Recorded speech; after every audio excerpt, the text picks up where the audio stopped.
All right. Hi, everyone. We may have a few more people rolling in. It looks like we still do, but we're going to go ahead and get started at the top of the hour here.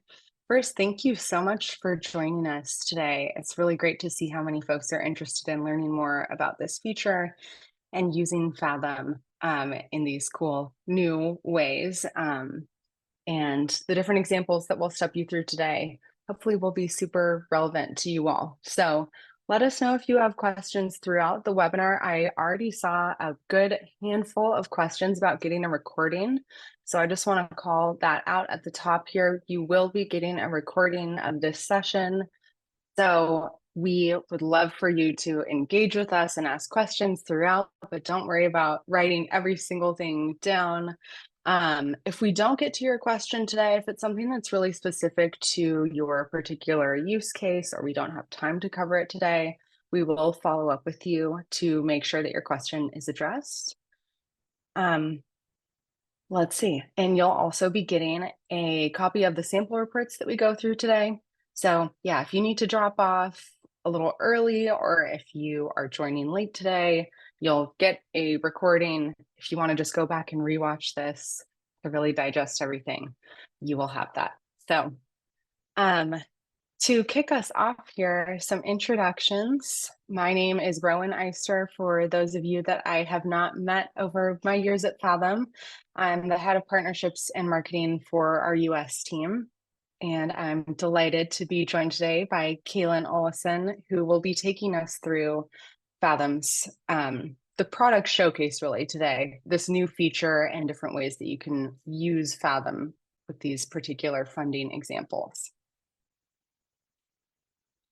With that being said, today's agenda, high level, what we will be covering. So we'll give you a little bit of an introduction to Fathom.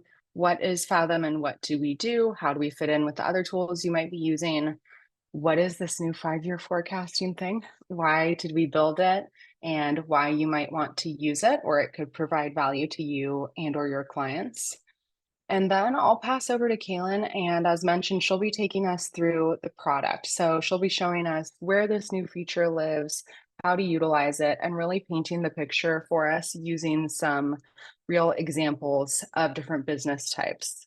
From there, we'll move into some live Q&A. We're hoping to save about 10 minutes for Q&A toward the end of the webinar. Again, if we don't get to your question, we will follow up with you, but please send those out through the Q&A tool as they come up in the webinar. We know as we go through different things, it might raise different questions. So don't be shy. We also have Cecilia from our team and myself will be kind of working in the background and typing as fast as we can to get you answers as we go. And as mentioned, we'll have some dedicated time toward the end.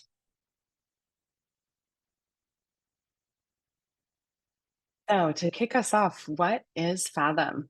Some of you may be very familiar and some of you may be seeing Fathom for the first time. Basically, we are an add-on. We're an app that transforms your accounting data into insightful dashboards and reports to help you answer those critical business questions. And what we're mainly focusing on today, planning for the future of your business or your client's business. So Fathom is really a platform with a lot of functionality within it. I think of it as kind of a toolkit. So those pillars of functionality include business analysis tools, business reporting tools, forecasting, again, looking into the future and creating your different plans for how you're going from A to B, consolidations and benchmarking. These are both multi-entity features. If you're working with a group of companies or business entities, you can consolidate financials or measure them against each other and compare using our benchmarking tool. And 5-year forecasting. So first of all, what is this? Our forecasting functionality we released a few years ago, and this is kind of the third dimension of Fathom. Before we had forecasting, it was looking at present results and past results. And of course, there's a wealth of information within that data alone. Forecasting brought us into looking into the future, being able to prepare for different scenarios and make sure that you're making the most strategic decisions for your business and looking ahead.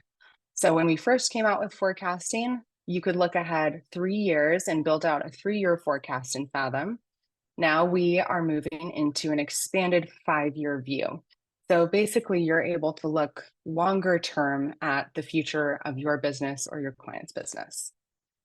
We built this feature after getting over 150 different requests from users for various use cases, often to secure funding. So, getting a bank loan or a guarantee, you might need a longer term forecast that shows your business projections over that 5-year span versus a shorter term. Securing investments rather from VC groups or other investors, being able to show a longer term projection or forecast of where you plan to be in your business can help with that. And also just strategic internal use. So you're planning for an expansion or to pass the business on to a family member or maybe even sell the business years down the road. A 3-year time frame might be quite limiting. So you may need to look at a longer term plan, just allows you a more robust look at the future of your business. With that said, I'm going to pass over to Kaylin and she'll talk us through the different examples that we'll use today. And then we'll move into Fathom to give you a look behind the curtain. Awesome. Thank you, Rowan. So today we are going to be looking at 2 different types of companies. We'll be spending most of the time in a SaaS company, so software as a service, but we will also look at a nonprofit org. I'm going to give you the general lay of the land to start. I am aware that some of you are completely new to Fathom forecasting and others are familiar with it already. I hope that even those of you that are familiar with it, you learn something while I go over everything so you can understand the context of the actual demo forecast that we're looking at today. Then we will talk about some key considerations for funding, so some questions that you might be getting from potential investors. And as part of that, we will extend the forecast to 5 years. Finally, we will end with planning for different types of funding. In this case, we'll be looking at planning for loans, grants, and raising equity. And then at the very, very end, I don't have it here, but we will look at a sample report as well. So I'm going to go ahead and jump into Fathom. This is the forecasting tool for those of you who have never seen it. Right now, we are in a company called Skeptic Early. As I mentioned, this is a SaaS company, so their business model is they have a subscription, and then people pay a monthly subscription fee to be able to access that software month after month. This is the main forecasting grid, the profit and loss specifically, but we can look at the other financial statements as well. On the left-hand side, you have your chart of accounts, and then you can see the forecast values going into the future. And if we scroll to the right, we can see even more future dates. If you scroll to the left, you can see up to 12 months of actuals. Those actuals are coming from your source accounting system that you've connected to Fathom. So QuickBooks or Xero, or perhaps Excel if you need to connect to Fathom via Excel. So this is the main forecasting grid. If you've never seen it before, you're probably wondering where all these numbers are coming from. And the answer is certain assumptions or rules that we've made in the forecast. And you can control this. You can configure this and customize this any way that you want to. But for example, let's look at this other revenue account. So when you click into an account, you can see a chart showing how that account is expected to perform in the future. But underneath that chart, you can see the rule or the assumption that we're using to forecast that account. And we will look at all of the options right now. So some options for forecasting include smart prediction, specifically linear regression. And you can look at the last 3 to 24 months. Linear regression takes that data. So in this case, it's looking at the last 12 months of data. It finds the line of best fit and it continues that trend into the future. So that's one option that you have. Also under smart prediction, you can use the rolling average instead of the line of best fit. You can also link to previous periods. So if you just want to take your actuals from last year, last quarter, or last month and put them into the forecast, you can. And on top of that, you can add an increase or a decrease if you want to. Constant growing rule is really helpful if you need to enter a constant amount so that you don't have to click in here, enter a number, and then tab and do it again and again. Instead, if you, let's say you have like a rental account and you know that you pay $6,500 in rent each month, You can enter this here, and Fathom will put that number in this box that you first click into, and then it will put it in every single box after that as well. On top of that, you can add an increase or decrease if you do want it to grow or decrease. Formula and drivers, we're going to look at this in a little bit more detail in a few moments, but essentially this allows you to create your own custom formulas to forecast in Fathom. And then finally, link to budget. If you have imported a budget from your source accounting system or Excel, then you can bring those budget figures into the Fathom forecasting tool. Okay, so a lot of those rules used historical data, you'll have noticed, like the link to previous period, or even the linear regression or the rolling average, that all depended on historical data. But you may be forecasting for a company that's fairly early on as a startup and doesn't have a lot of historical data, if any. In that case, what you would probably do is use drivers. So this is the drivers grid. And drivers are any sort of metrics that are outside of your financials that you want to use to drive or inform the forecast. As I mentioned, this is a SaaS company, so they have a couple drivers based off of pricing. They have 3 different plans that people can subscribe to, and they have the prices for each of those plans. And you can import these numbers via Excel, but you can also just enter them directly into Fathom as well. So pricing, that's very simple. You set the price. It's the same month after month in this case, unless you change it. But they also have drivers for the expected number of subscriptions for each of those plan types. Now, where might you get this data, especially if you don't have any historicals? You could be basing this off of industry statistics or your predicted market share or other similar companies in your area if you have any of that data to help generate these figures, and you can bring them into Fathom, as I said, via Excel. In this case, this company does have some historical data. So if I click into here, I can see I've actually used a rule to calculate this driver. And I'm going to edit it just to show you it. So this rule is constant growing. It's starting with 1,040 subscriptions, and that's because we know that in January, we had that many starter subscriptions in this case. And then it's saying increase that number each month by 2%. Round it to 1 because you can't have half of a subscription. And then why 2%? Well, I've left myself a note here. I'm saying that the subscription growth is based on the starter growth rate, the starter plan growth rate of the past 12 months. And I've checked the option to include this in an assumptions report, which I will show you later on. But this is great if you want to generate buy-in into the forecast, right? If you're showing your forecast to people and they're wondering, where did these numbers come from? You can show, oh, I didn't pull them out of thin air. I used this rationale by using assumptions notes. Okay, so once you have these drivers in here, how do you then use them in the forecast? And that is through the formula option that I showed you before for the value rules. So this account, the subscription revenue account, is using a custom formula, and I'm just gonna bring it up for you so you can see it better. But essentially, this is our formula builder for if you want to create a custom formula to forecast. And if you use the @ symbol on your keyboard, you can bring in any sorts of drivers or chart of accounts or anything like that into the formula builder. So this formula is referencing those drivers that I just pointed out. It's saying the number of expected subscriptions for the month times the price of that subscription plan for the month. And then it's doing the same for both business and enterprise to add to the starter. So that is how this company is forecasting their subscription revenue. Now that's all great, but as I mentioned, you may not have any historical data. And so you're thinking, okay, base it off of market share, industry trends, all of that. But you may not have like a confidence in exact numbers, right? You may have a range, like you could be on the lower end of this range, somewhere in the middle, or on a higher end of the range. In this case, scenarios are really helpful to you. So if you look over on the left-hand side of the forecasting tool, we have a few different options. We've been in our main forecasting grid for now. We looked at the profit and loss, but we also have our other financial statements, and the drivers grid is all here in the main forecasting tool. You also have the business roadmap and micro forecast. We're going to look at those in a few more minutes. But then underneath that, you have scenarios.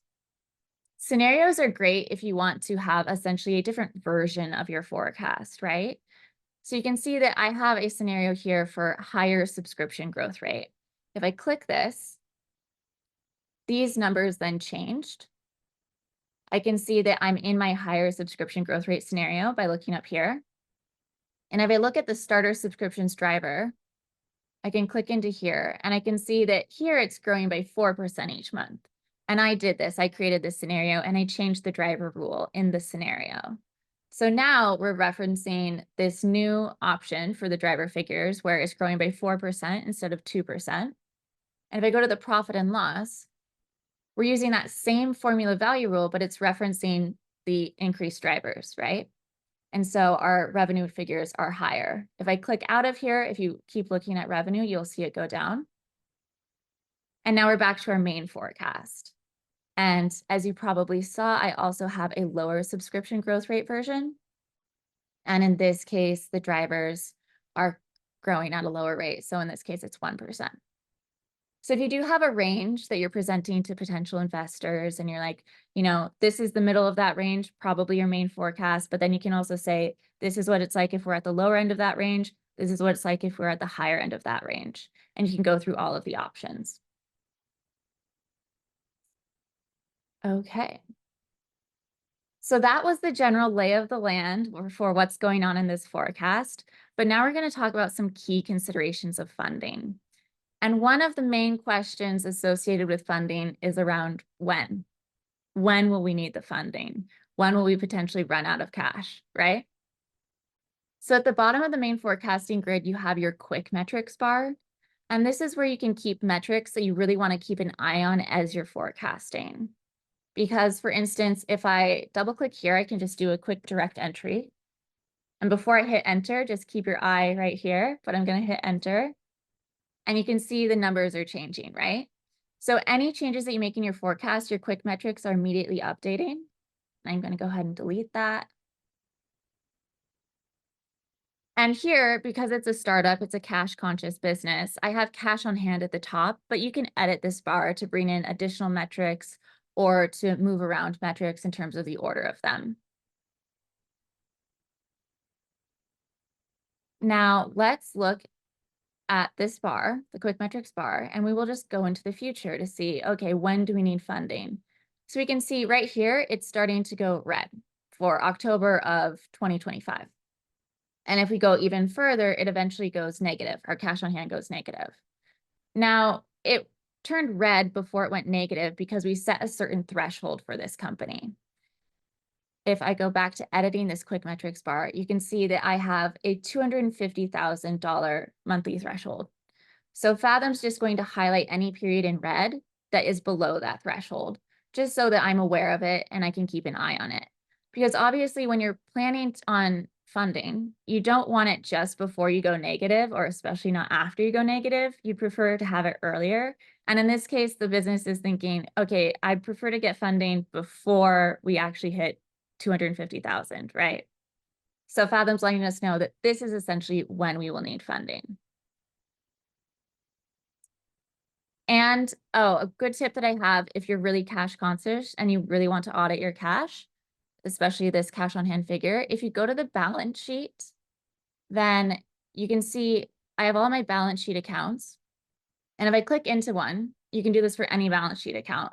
But if I click into my cash account, I can see the chart of that account. And then underneath that, I have the magnifying glass. And this allows me to view the detail on that account.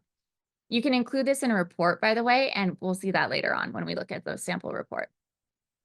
But here you can see the opening balance for the cash account, everything hitting that account, positives and negatives, from the profit and loss and the balance sheet, and then the closing balance. And you have it for month after month after month as you go forward into the forecast. So again, if you're ever forecasting and you're looking at the cash figure and you're thinking, I'm not sure if that's right, you can come in here and you can audit it to see exactly what's going on and to see if you need to change any of your forecast assumptions. Okay. So another question other than when do we need funding is probably around profitability, right? How profitable is the business? Especially if it hasn't turned a profit yet, when will it turn a profit, right? So you can obviously add profit figures to your quick metrics. But if you want to be able to really keep track of profit as you're forecasting and just have it here, you can also turn on those subtotal rows. So if you click up here, you can turn on those rows. And now you can see I have my gross profit and my operating profit as well. So for this company, they're fairly early on and their gross profit is positive, which is great. However, their operating profit is negative. And if we continue to go into the future, we can see that it continues to be negative, but it's actually slowly getting closer. Whoops, sorry about that. It's slowly getting closer and closer to going positive. So now this is when we're going to extend the forecast because we want to look further into the future. So down here, we have our forecast settings. You'll notice this is different from the company settings up at the top. That's for the overall company. This is simply for the forecast. So down here, you click that. And just under the general tab, right at the top, you can see right now we have a 3-year forecast, but we can extend it to 5 years. So if you click that, you will get this warning. And this is just letting you know that this action is irreversible. So if you go to a 5-year forecast, you can't return to a 3-year forecast without deleting the forecast. And this may affect loading times for larger charts of accounts. What is a larger chart of accounts? Over 1,000 accounts would be considered a larger chart of accounts. We are always working on improving performance in Fathom. So eventually we hope that one day we won't even have to show you this warning other than to let you know that the action is irreversible. So you're going to acknowledge that and extend the forecast. It's extended. You go back to the main forecasting grid. And now we can look at operating profit and go into the future further and further and further. And eventually at the very end, we can see a positive operating profit, right? So now we know when the business is going to become profitable. Okay. Let me just make sure I haven't forgotten to tell you guys anything. I have lots of tips for you. So now we know when the business is going to be profitable. However, we probably have other plans on top of what's already going on, right? We've essentially forecast the baseline by using the value rules. So we know how the business is currently performing and how we expect it to continue to perform if we don't change anything. However, we probably are considering plans on top of that. So another question that you may be getting from potential investors is, what are the future plans of the business, right? When are you going to run out of cash? How profitable are you? What are your future plans? So with the future plans, that's where these other icons come into play. I mentioned them briefly earlier. We went through scenarios a little bit, but we're going to go a little bit more in depth on all 3 of these. Micro forecasts are really helpful because they're singular business decisions that you're considering on top of what's going on at the baseline of your forecast. So you may be wanting to hire people. Hiring is often one of the largest expenses for a business, so you can turn these on to hire these individuals. You may be considering some projects as well. And I'll click into one of these just so you can see it. But let's look at this account manager. So this is a new hire, right? And these are all of the movements, all of the financial movements associated with hiring this individual. So you can see I have them contributing to revenue because I expect them to bring in additional revenue. They're an account manager. The first 2 months, though, they're going to be in training and then they will start bringing in revenue. I have all of the expenses associated with them. So their salary. I also have here, I have a fixed asset purchase, or I have an asset purchase. So we're purchasing laptop and equipment for them, for this individual, and we are depreciating that as well. So all of these movements are just associated with this one individual, and this is their micro forecast. So when I turn this on in the forecast, like I did here, I can then see, if I click out of that, I can see I have my subscription revenue, and underneath that, I have a couple micro forecasts. So I have the baseline. That's calculated according to the formula that we already looked at. And then I have my account manager contributing to them. I have this other project contributing to this as well. And you'll notice I have some gray accounts too. These are future accounts. So I have here in my implementation services project, I'm considering starting implementation services for this company that will bring in additional revenue, and I will put it in an implementation revenue account on my chart of accounts. but that account doesn't exist yet in the actual source accounting system because I haven't decided if I'm going to do this. So I can add a future account in Fathom so that I can forecast on that. And now, if we look at our operating profit, we can see that it's actually increased up at the start. However, eventually, if we go further into the future again, we are doing a lot better, a lot earlier. We're turning in a profit earlier, and we are eventually doing a lot better, right? So now we know that if we take on these projects, if we take on these additional hires, even though there will be an increase in costs at the start, we can show that it'll eventually lead to profitability earlier on. So that's micro forecasts. We're going to talk about the business roadmap. And you'll see these are the same sorts of micro forecasts that we were looking at earlier, the same exact ones. You can turn them on and off here as well. But more importantly, you can move them, right? You can move them in time. So this account manager, right now they're forecasted to be hired in March, but maybe we actually want to move them up. We want to hire them earlier. And maybe we're thinking, oh, that's going to be a huge pull on cash to hire both of these devs around this time. So maybe we want to hire this person a little bit later.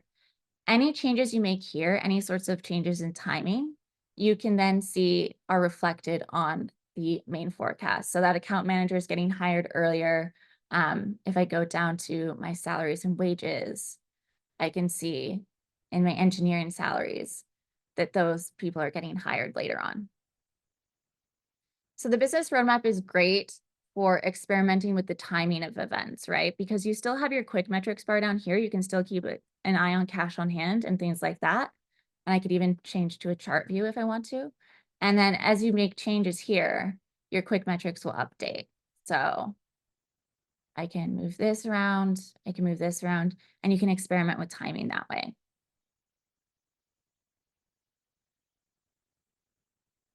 We also have scenarios, of course, and some people get confused. I would say actually a lot of people get confused about the difference between micro forecasts and scenarios because they both deal with what if questions, right? With this micro forecast, you're saying, what if we hire this person? What if we don't hire this person? With scenarios, you are changing your baseline assumptions. So just so that I have a cleaner forecasting grid for you, I'm going to turn off some of these other micro forecasts. And I'm just going to use this to explain it. So you have your account manager, that's the micro forecast sitting on top of the baseline. You have the baseline that's being forecast according to your value rule. And then you have that total subscription revenue, which is combining both of them, right? The micro forecast, as I just said, sits on top of the baseline, while scenarios allow you to change your baseline assumptions themselves. So let's say that you've forecasted out things and you've just finished January and the quarter is not going as you expected, right? It's looking kind of like last quarter, which was not a great quarter. And now you have some potential investors or maybe even some current investors asking you, what are you going to do if things don't improve? You can go to scenarios right here. And we looked at some of these already, but you can create a scenario. I can call this bad quarter. And you can base this off of your main forecast or a scenario. I'm going to go ahead and base this off of my main forecast. On top of this, you can add certain assumptions like maybe, oh, we're expecting expenses to increase. I'm going to leave that alone for now. I'm going to leave all of my micro forecasts as they are in my main forecast, but you can turn them on and off in scenarios and not impact your main forecast.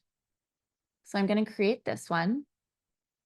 And now I know that I'm in my bad quarter scenario. So here I can go to my baseline, right?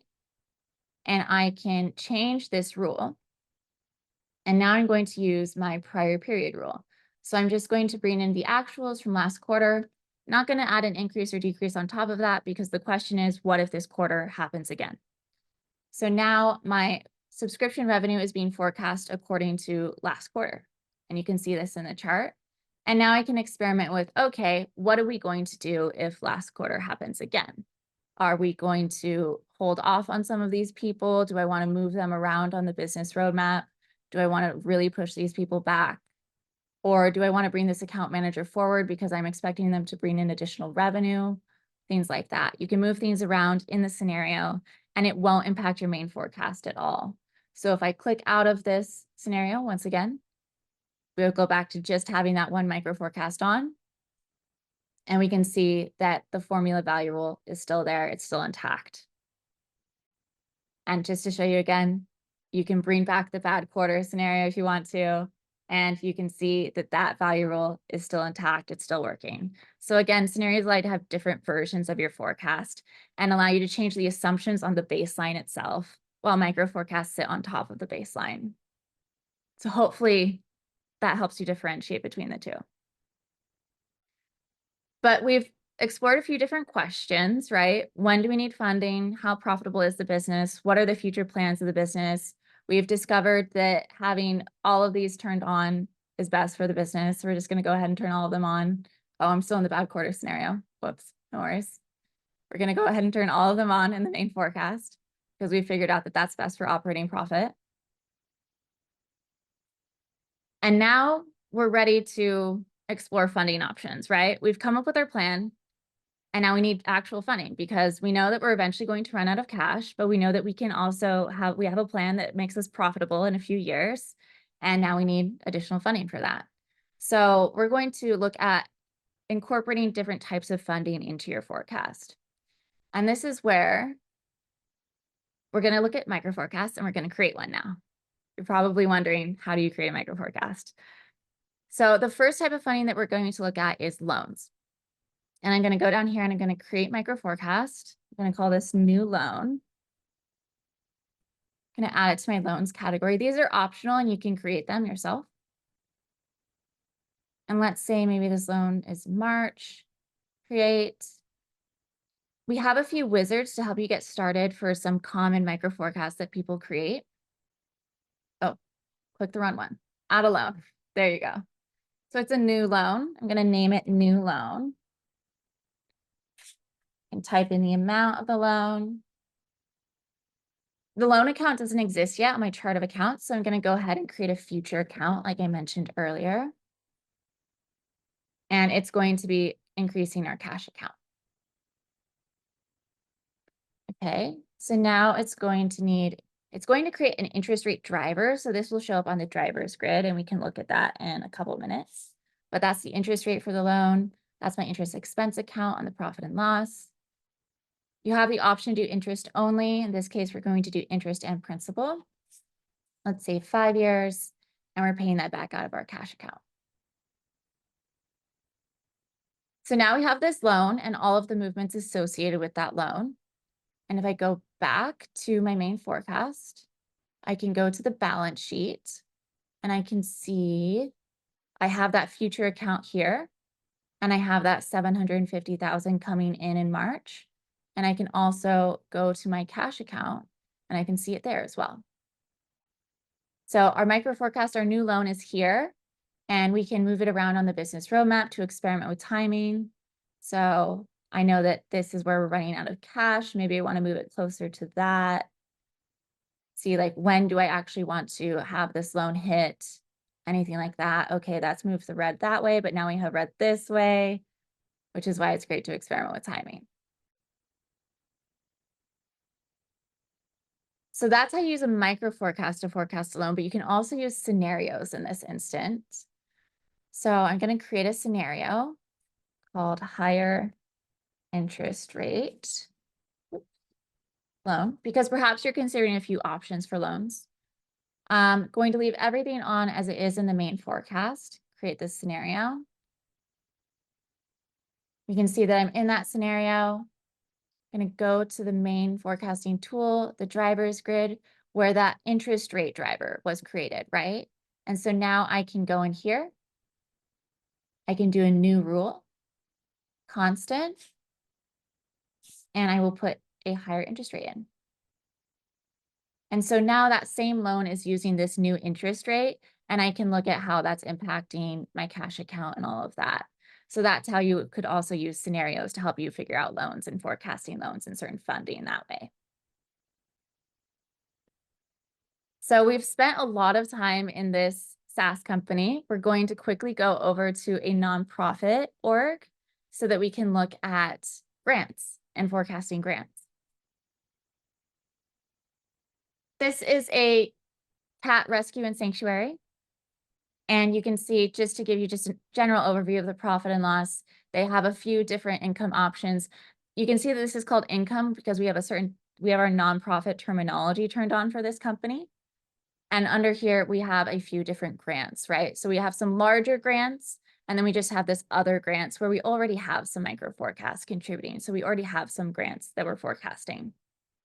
And I can also see that here, if I go to micro forecasts, I can create a micro forecast, and here we go, grants. Let's say that this is in March. You can create that. And here we don't have a wizard for this, but you can create a micro forecast from scratch. So I'm going to add an account. This is a smaller grant, so I'm just going to use that other grants account on the profit and loss and add it to that. And here, just for ease, we're going to say that this grant gives us $12,000 a year, so $1,000 each month, right? So constant, 1,000. Cool, 1,000 each month. However, it's not hitting cash. We should be receiving it all at the same time. And we really need to set up a timing profile for that. So we haven't looked at these yet, but timing profiles essentially let Fathom know when you're recognizing cash or when you're recognizing revenue on the profit and loss versus when you're receiving that revenue as cash, when you're recognizing an expense versus when you're actually paying it out of cash. That is all determined through timing profiles. So right here, we can see that we have an annual collection one, but it's starting in December when this grant is starting in March, right? So you can click here, I can do new profile. And you do have a monthly option.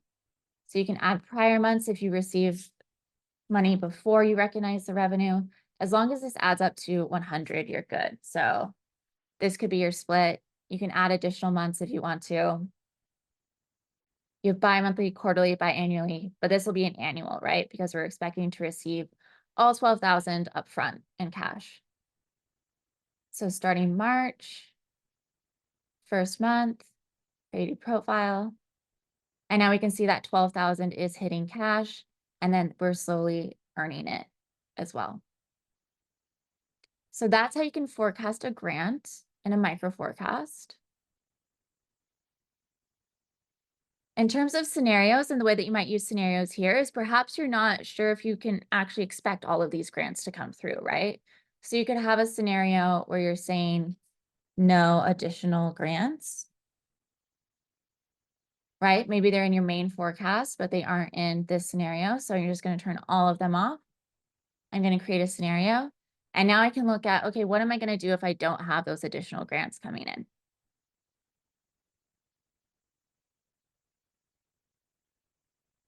So we're going to return to our SaaS company. We briefly visited the nonprofit org. And we're going to look at our last funding example, and that is raising equity. So again, micro forecasts can be helpful here, especially if you don't know exactly when you're going to have a funding round, right? So here I'm going to go create micro forecast. Equity raise. I'm going to go with the target. So this is what we're targeting. And I'm going to add a new category. I'm just going to call this funding.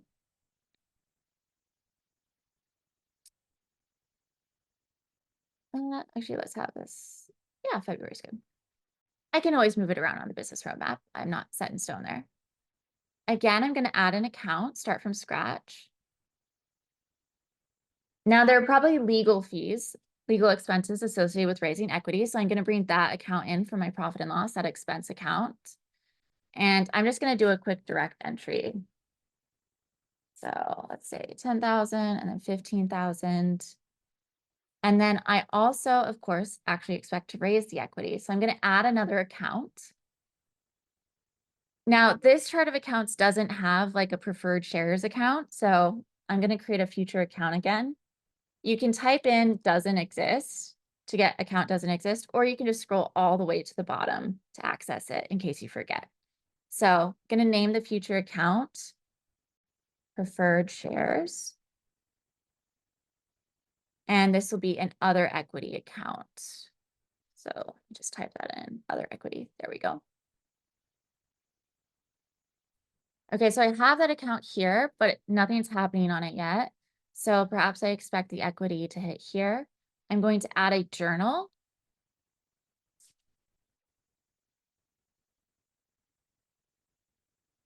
Oops, typo. And so my preferred shares is increasing. Let's say it's increasing by 350,000. And then my cash is increasing as well. In balance, perfect. And so now I've forecast that equity raise, right? And so I can go back here. I can see it hitting my cash account. I think I said sometime after March. I can't remember, but let me just look at the business roadmap really quickly. Oh, I have it in February. I was looking in the wrong spot. No worries. So you can move this around and you can see the cash on hand changing. But another cool trick, because right now we've just forecasted raising the target, but what if we exceed our target? We want to look at that sort of scenario. If you go to micro forecasts, then you can go to that micro forecast that we just created, click the 3 dots and duplicate it. And then you can edit the new one. And you can say exceed target. And here you may want to increase legal fees just because you're exceeding target. It could be that you have additional legal fees, but you also can go to that journal and you can edit that and just change the amount.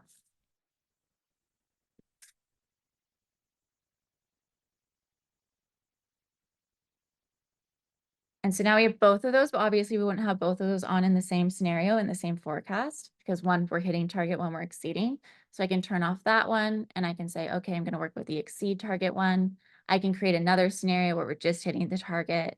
And so that's how you can use micro forecasts and scenarios to forecast an equity raise.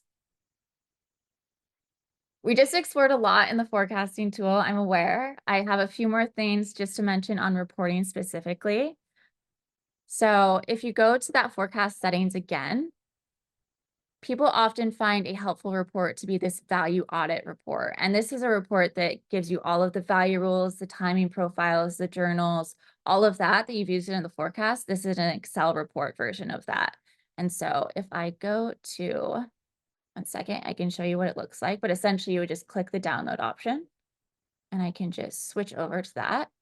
So this is what it might look like. It has the different value rules. This forecast is rather simple. It's using the same value rule throughout all of time, but you could obviously have a different value rule starting in September on that same account if you want to change how you're forecasting it in the future. You have the timing profiles, balance sheet, driver values, driver rules, and P&L notes. So this is a very helpful report that people often like, just so that they can keep track of what's going on in their forecast and audit the rules that they're using. And then we're going to look at another report that we have. And this is a PDF custom Fathom report. So this is the type of report that you can create in Fathom, and this one is about our forecast. We have our table of contents, the introduction. So we're just explaining the 2 different projects that we're looking at, you know, that implementation services project and that higher plan product enhancement project. So product enhancement for higher level plans, those business and enterprise plans. We have a few metrics, KPIs. These are actuals that we're looking at. So we're just reporting like this is where we're at. And then we're looking at by plan type, because obviously one of the projects that we're considering is that higher level plan product enhancement project. And so here we're showing, okay, we have a higher churn rate or a higher cancellation rate of those higher level plans, and they don't convert at a stable rate. So we really want to address them. That's why we're focusing on the higher level plans instead of the lower level plan, at least for this company. We have our scenario comparison, which is very helpful because as we discovered, even though implementing those projects, right, we have the product enhancement project, and then here we have the implementation plus product enhancement. Those obviously increase, they take up a lot of cash. So they really bring down gross profit at first. However, eventually they result in the greatest amount of gross profit, which is why we're considering and why we want to do both of the projects actually, because if you do both, it's that top blue line. That brings us the greatest amount of gross profit, the greatest amount of operating profit as well. We have our projected revenues and profits here. We have information about our cash here. We have profit and loss monthly. This is the current month, and then going forward, you can change this time range. And then you also have yearly as well, because we forecasted out those 5 years, obviously. We have that balance sheet detail that I mentioned earlier, where you're looking at that cash account. So the opening balance, everything hitting it, and then the closing balance and for future dates as well. Those forecast assumptions notes, this is how you include them in a report. This is what they will look like. It's a certain table in reporting. And you can also include the actual driver values as well. And then finally, we're ending, which is like a look at our current position, right? What's currently going on in the business. So that is what I have to show you today. I'm going to hand it back to Rowan for our question time.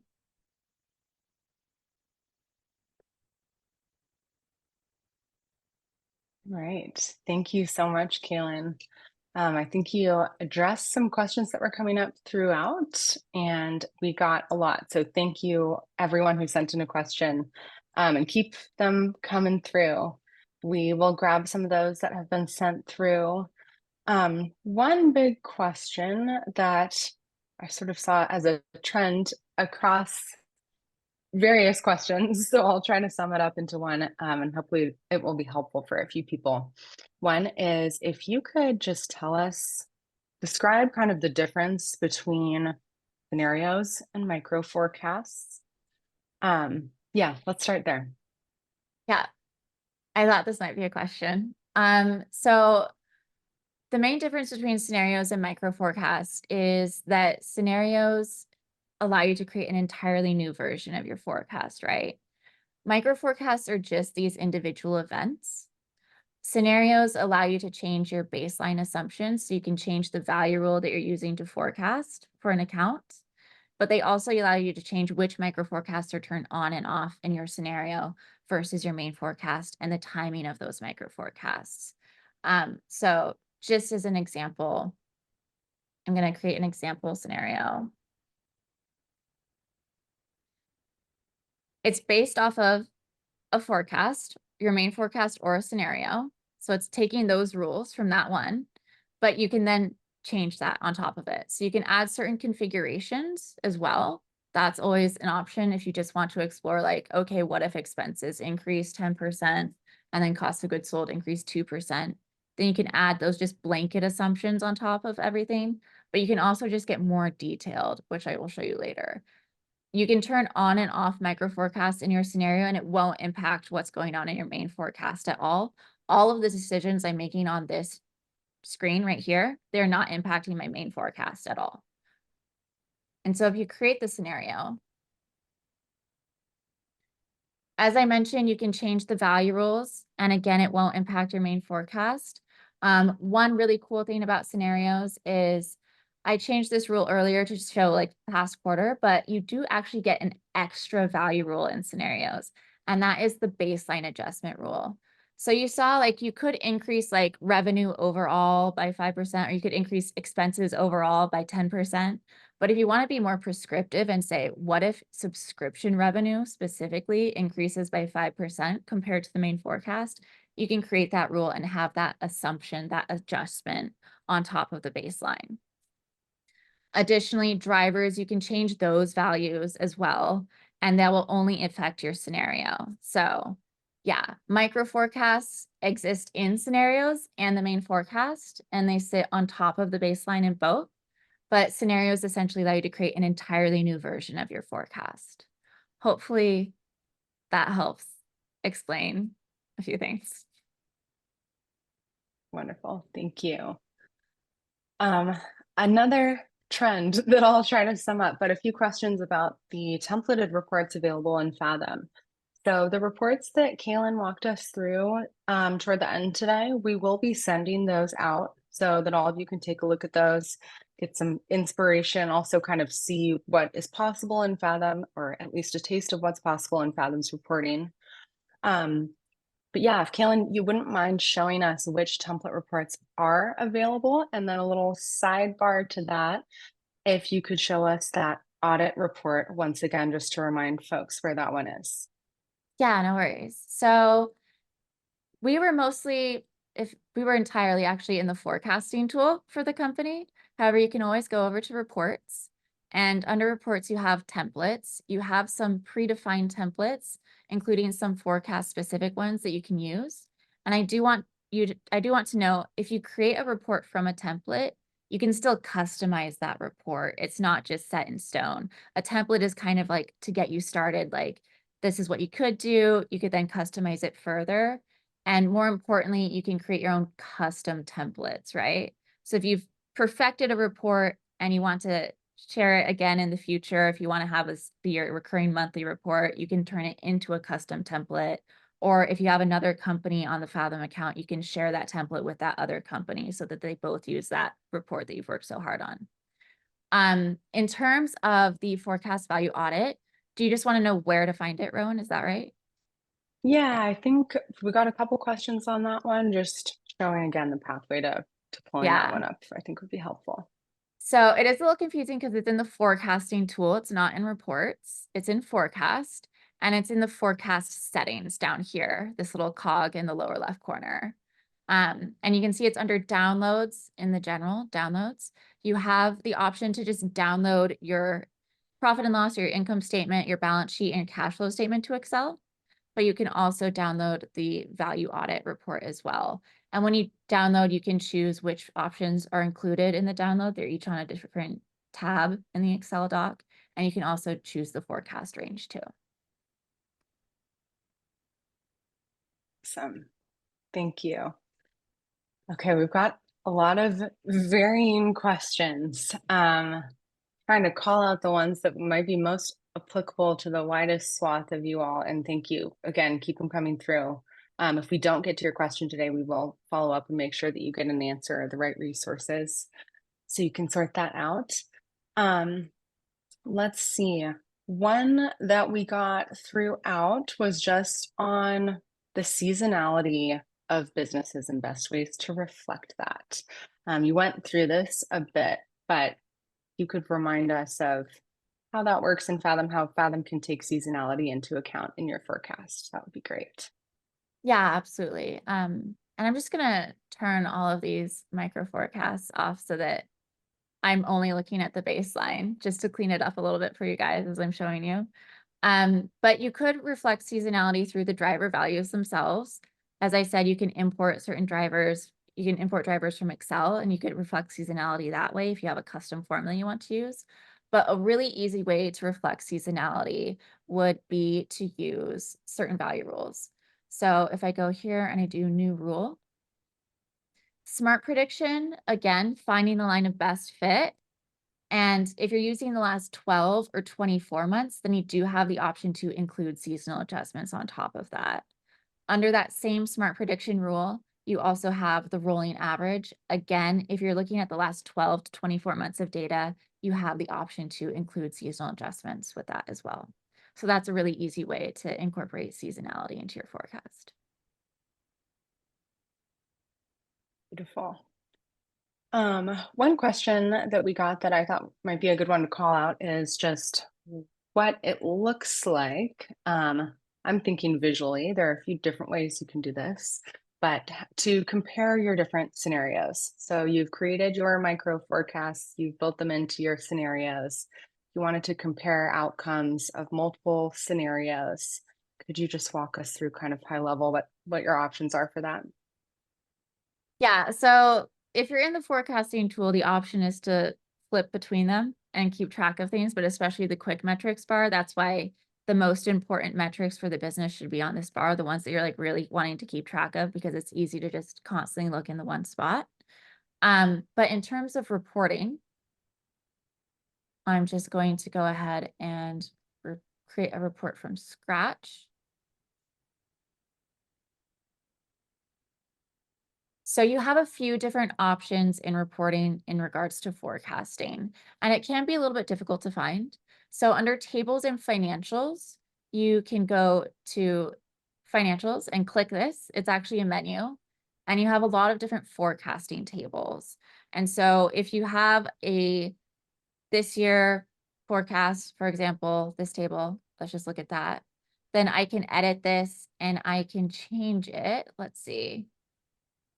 Ah, I lied, not this component. One second.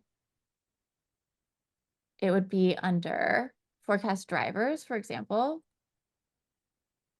I can show my scenario instead of my main forecast. Let's see, lower sub, yeah, there. That's one where the drivers change. So different sorts of tables, you can show a scenario instead of your main forecast, but the visual way and the best way to compare scenarios is actually under charts.